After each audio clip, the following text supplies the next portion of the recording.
God wants you to know there's something powerful about His courts. Psalm 84, verse 10.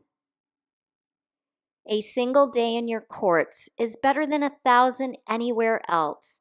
I would rather be a gatekeeper in the house of my God than live the good life in the homes of the wicked. Luke 18, verses 7 and 8. And will not our just God defend and avenge His elect, His chosen ones, who cry out to Him day and night? Will He delay in providing justice on their behalf? I tell you that He will defend and avenge them quickly. Hebrews 4, verses 14 to 16. Since then, we have a great high priest who has passed through the heavens, Jesus, the Son of God. Let us hold fast our confession. For we do not have a high priest who is unable to sympathize with our weaknesses, but one who in every respect has been tempted as we are, yet without sin.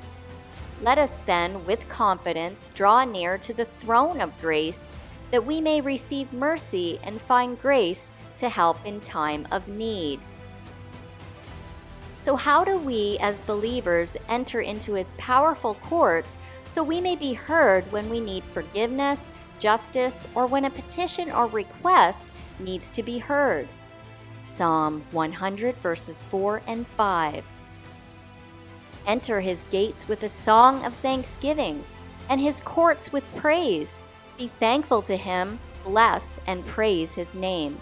For the Lord is good, His mercy and loving kindness are everlasting. His faithfulness endures to all generations. Psalm 65, verses 4 and 5. Blessed is the one whom you choose and bring near to dwell in your courts. We will be filled with the goodness of your house, your holy temple.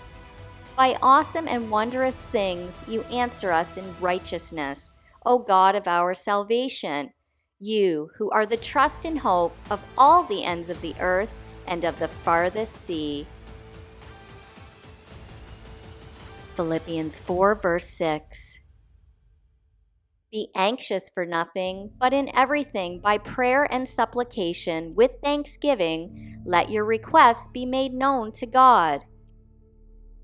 Isn't that awesome? God answers us in righteousness by way of wondrous and awesome things. This is a reminder of His supernatural power. Those that miss these awesome experiences tend to only see what's beside them. God wants to communicate and give us things both in the natural and spiritual realm.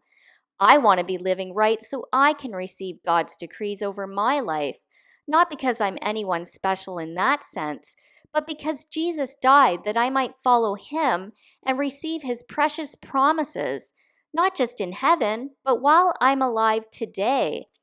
God wants us to know that His courts are higher than any other establishment or justice system in the earth or anywhere else. His righteous system as God and judge was set up long before we were sent to the earth. Have you ever heard of a throne as impressive as this one? Daniel 7, verses 9 and 10.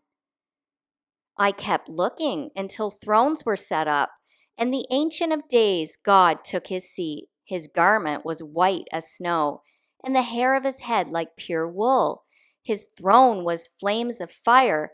Its wheels were a burning fire. A river of fire was flowing and coming out from before Him.